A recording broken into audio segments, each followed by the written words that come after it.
George Miller's Mad Max Saga continues with a prequel featuring the character that we met first in Mad Max Fury Road, played by Charlize Theron, here played mostly by Anya Taylor-Joy. Let's talk about Furiosa.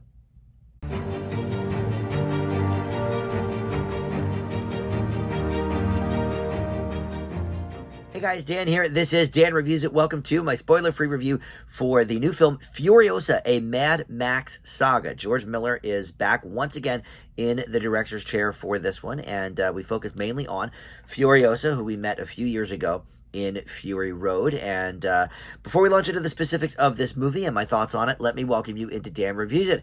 Thank you for finding this video. We do movie and TV reviews here on the channel, and just about every day I post something new, so there's always a lot to check out. And please check out the links in the description below. We've got the Facebook there, the X, but most fun is my Letterboxd profile. If you are not familiar with Letterboxd, it's a really great site to rank movies and grade movies and list them and sort of mark off what you've seen. So it's very, very cool. And my profile is there. You can follow me with that description. But please consider subscribing as well. Hit that like button and comment below. All that stuff, of course, helps the channel out.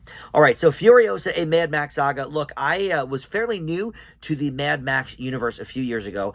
Fury Road absolutely blew me away. It was an A+. It was easily one of the best films of the year. I had never seen anything like it.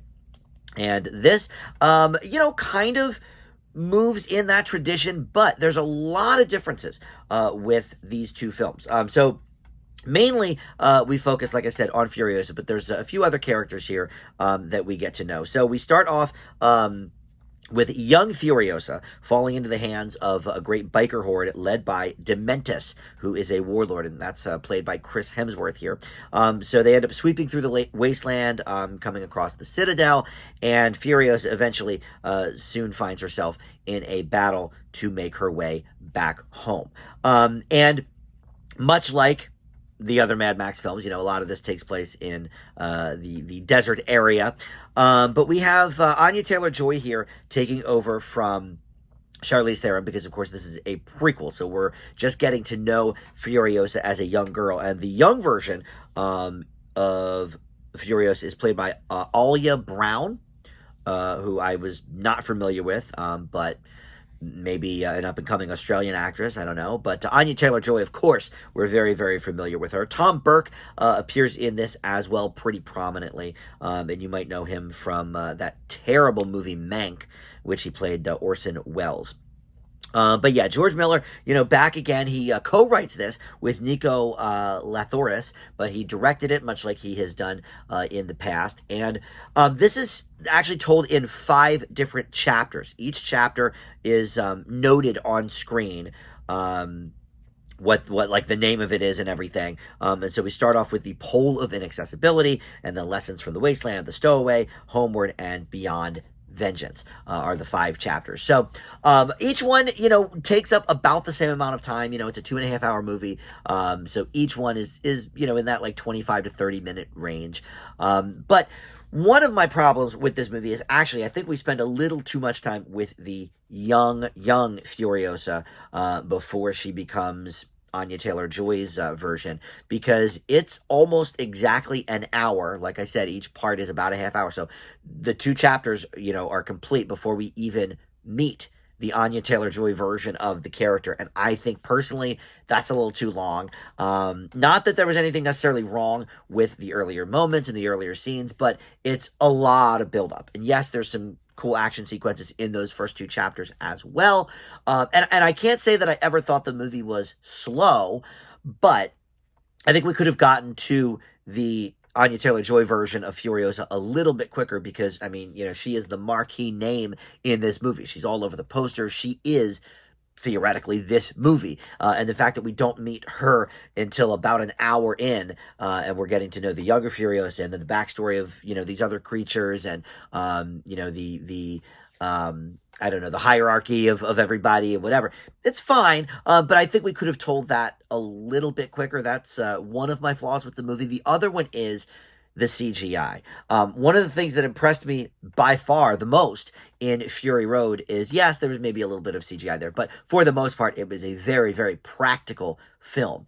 And it was also nonstop action, which this movie, stops to smell the roses a little bit and gives us some more dialogue, some character development, and that I actually appreciated. Not that there was anything wrong with the way they handled it in Fury Road. Like I said, that's an A+ of a film, but I like that Miller didn't just kind of reproduce that. He gave us more characters to watch on the screen, more characters interacting with each other, a lot of dialogue, and so maybe a little bit more of a balance of the two would have been better, so we could get to those desert scenes a little bit quicker. I don't know, but the CGI was a little distracting, actually, because I was surprised that it just didn't look that good.